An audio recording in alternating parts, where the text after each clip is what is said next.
Warning sirens, and you can hear explosions in the background. That is Israel, as their defense system is stopping so much of the incoming. Much of the Middle East is on high alert. This is day 4 of Operation Epic Fury and Operation Roaring Lion, which is the Israeli part of what you see now.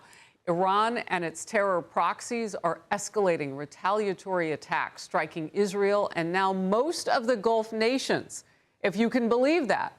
Now, when we first saw this, we thought, is that on purpose? Didn't really know what to make of it. Day 4, Iran is unleashing on their neighbors at this point. U.S. embassies and bases are also under fire. I'm Harris Faulkner. You are in the Faulkner Focus. Israel is moving fast to destroy Tehran's missile capabilities. The Israeli Defense Force is also launching simultaneous strikes in Tehran and Lebanon, in Beirut. The conflict is rapidly expanding now, and Iran is destroying any goodwill it may have had in that region. Gulf states are seeing hundreds of Iranian rockets, missiles, and drones fired by Iran. President Trump posted just this morning, Iran's air defense, Air Force, Navy, and leadership gone. They want to talk. I said too late. The U.S. embassies in the region are also on high alert, as they have been, but it's a little bit of a difference now after today's drone strikes in the Riyadh embassy. Nobody was in it. It had been evacuated, but still a lot of damage. And so we have our eye on all of the embassies in that region, our diplomats and spokespeople where they normally would be. Israeli Prime Minister Benjamin Netanyahu joined Brett Baer. And Iran, this terror regime in Iran is the weakest point that it's been here since it hijacked Iran from the brave Iranian people 47 years ago. So this is going to be a quick and decisive action, and we're going to create the conditions, first for the Iranian people to get control of their destiny, to form their own democratically elected government. If we go through what we plan to do, I think it will create conditions for peace. This is not an endless war. We are covering the breaking news from the Middle East and here at home. General Charles Wald coming up in focus. Chief National Security Correspondent Jennifer Griffin also standing by. First, though, I want to go to Chief Foreign Correspondent Trey Yingst in Tel Aviv. Trey.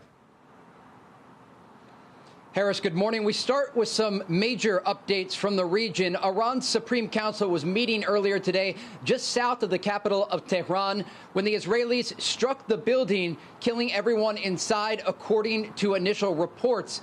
They were meeting to determine who the next supreme leader of the country would be. And when they were counting the votes, the Israelis say that's when they struck.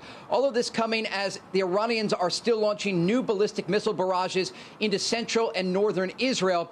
Earlier today, one of those missiles was a cluster munition. It broke up in the air over Israel's second largest city of Tel Aviv, and those pieces of shrapnel rained down below. This video here is from a scene that we just returned from in a religious community called Bnei Brak. First responders say at least 7 people were wounded. When we arrived at the scene, there were families and children everywhere.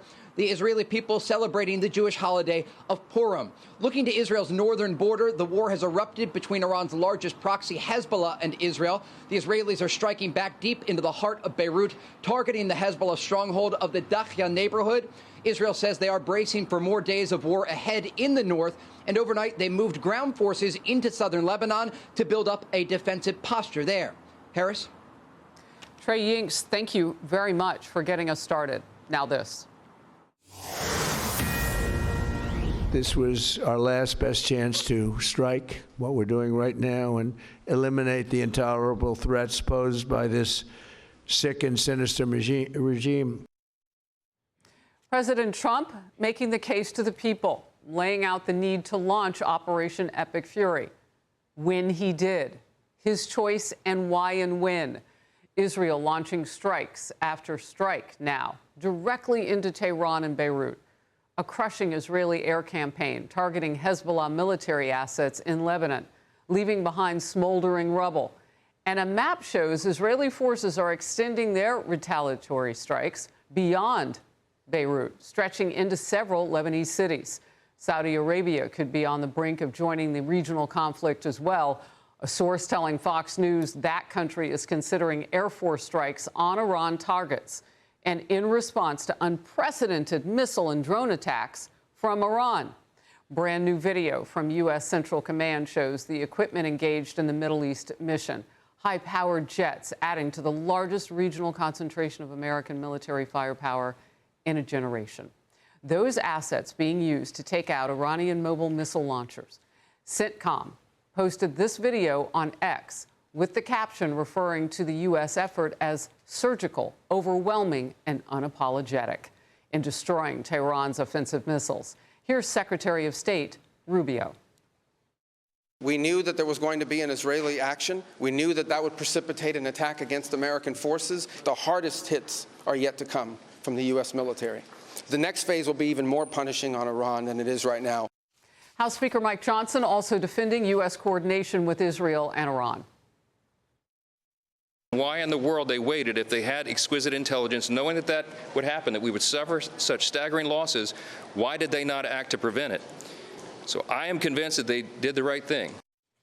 The regional unrest also is affecting the world's most vital oil export route.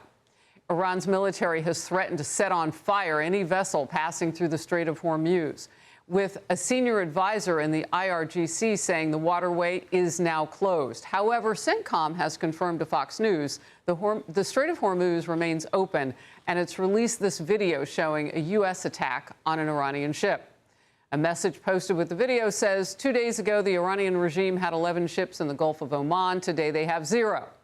Here's Lieutenant General Keith Kellogg. 80% of the oil comes through the Straits of Hormuz. So by taking out their Navy, which was really good, put them at the bottom of the sea, you kind of freed up one option. Now that means they should have pretty good freedom of maneuver for the oil routes. It was a good move by the president. It was a great move by War and also by the chairman of the Joint Chiefs, building up a systematic takedown of the Iranian forces.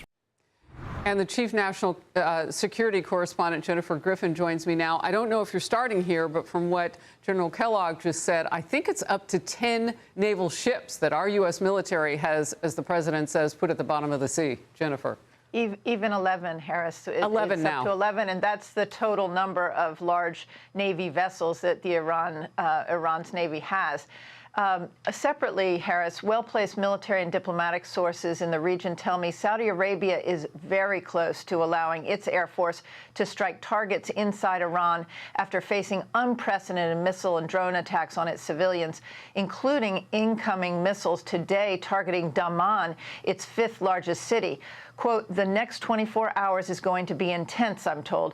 A line has been crossed, a well-placed official in the Gulf tells me. What's truly extraordinary, Harris, about this development is that it would not have been possible if Israel had not been brought in under U.S. Central Command at the end of the first Trump administration. Carrying out airstrikes takes tremendous deconfliction and coordination. CENTCOM used to be attached, Israel used to be attached to the European Command due to sensitivities with the Arab states that did not recognize Israel. That changed with the Abraham Accords.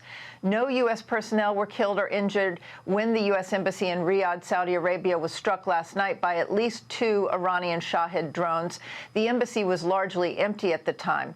There is a division of labor right now in terms of targeting. Israel is targeting Iranian leadership, like that meeting that Trey mentioned of top religious scholars in Qom earlier today, where Iran's remaining top religious leaders were meeting to decide the successor to the Supreme Leader Ayatollah Khamenei. The U.S., for its part, is focusing on Iran's vast ballistic missile stockpiles and launchers and, of course, sinking the Russian Navy. The president said the U.S. has sunk all 11 of Iran's large naval vessels.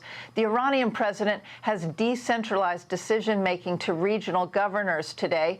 These satellite images from Vantor Tech and analysis from David Albright from the Institute of Science show recent airstrikes targeting the access points to the underground nuclear facility at Natanz, the enrichment plant there. These buildings These buildings had been struck last summer, but they were not destroyed completely, and Iran had started to essentially rebuild there. At Bushehr, which is a nuclear power plant, the Russians say that they have told the 600-plus Russian engineers working there to shut down the facility. We have no confirmation of that, but Bushehr nuclear reactor is certainly something to watch. And lastly, Harris, we understand that the Gulf states are feeling that they're running low on interceptor missiles, so they are asking CENTCOM to send interceptor missiles like for the Patriot and THAAD missile batteries. Those, of course, are in somewhat short supply given how much they're needed in Europe and in Ukraine right now. But I am told that that help will be forthcoming. Lastly, the president has added a fourth goal to this operation, suggesting that the U.S. would also target Iran's proxies in the region. Harris?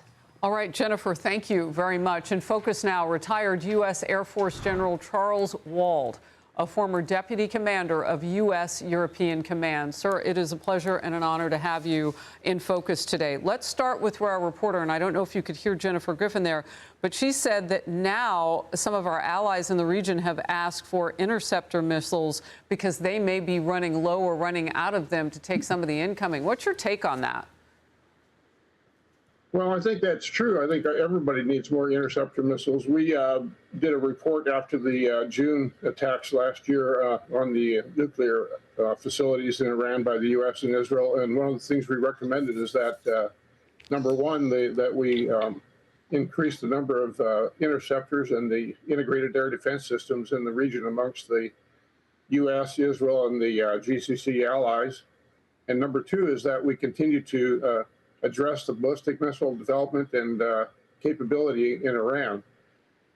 And so it's easier to take out the ballistic missiles than to intercept them, although we've got a great capability technologically in the region with our allies to do that. But yes, we need more interceptors. We'll need them in the future. And we ought to continue to take out their ballistic missile capability in Iran. If we, from our own CENTCOM, start to give away some of our interceptors, do you have any concerns that we will ourselves not have enough? Like, what is our stockpile like?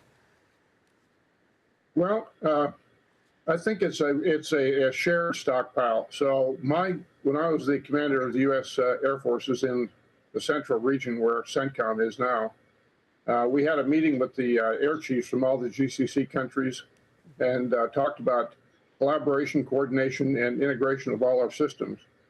That's still ongoing, but I think it could have been accelerated. But I think our systems in another country, coordinated with our commander, Brad Cooper, who's the CENTCOM commander, and his forces out at Al Udeid, is the best way to do it because of the geographical location and dispersion of the forces. So I see us sending missiles to our allies or their nations, let's say, with our coordination to be a good thing for everybody.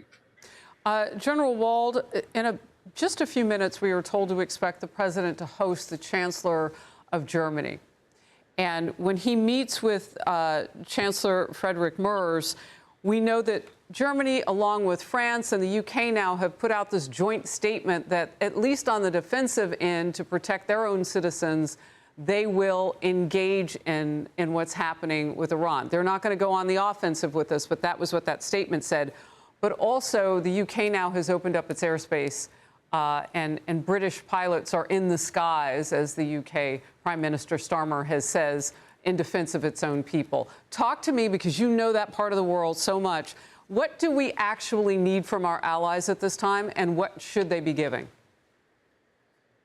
Well, I think what you just outlined with the collaboration from Germany, France, and Britain is a huge step in the right direction for a lot of reasons. Number one, it's an increase of the force. Two, it's a collaboration of an alliance. But I think more importantly, and we talked about it a minute ago, is they have weapons themselves that they can put into the fight. Precision targeting weapons for defense and other types of weapons. So I think you see the world understanding this is time for the Iranian regime to go away. In game in all of this, the president has said he's promised no forever war. Your last quick thought on that, because we've seen so many of them that seemed like they would go on forever. Well, I think the president's right. I mean, I think all of us don't want any forever wars. I think what we need to do is defeat the capability of the regime, the military, particularly the IRGC and the Bajis and other military capabilities in Iran, to be defanged and to quit threatening their regional, the people in GCC and the other countries and our allies. So I see the end game of diminishing Iran's capability to export terrorism, for one thing. That's tough, but also to export conventional capability. And the more we can defeat and decline their capability to have a conventional capability is best for everybody. General Wald, you sound optimistic. You have led so many in the name of this country. I appreciate your time and your expertise, sir. Thank you. Be sure to like and subscribe for all the Fox News latest on YouTube and catch full shows streaming now on Fox One.